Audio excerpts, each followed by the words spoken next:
مونږ تاسو مثال هغه د باز دی باز آب مرغۍ پاسې که نه څوک قسم نه وایي مړه پرېږدوه چې کله باز پاسېدو نو هر انسان وایي هغه د باز پاسېدو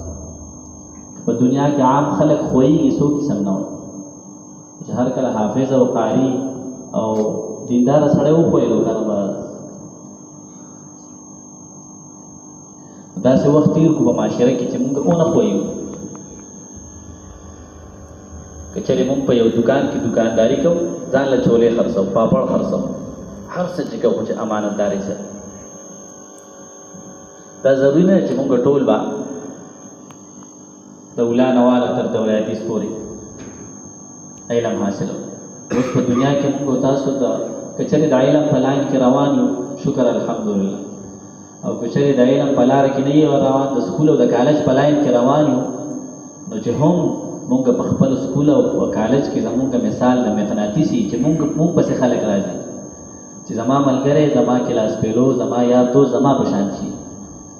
دا نه چې زه وښویېږم زه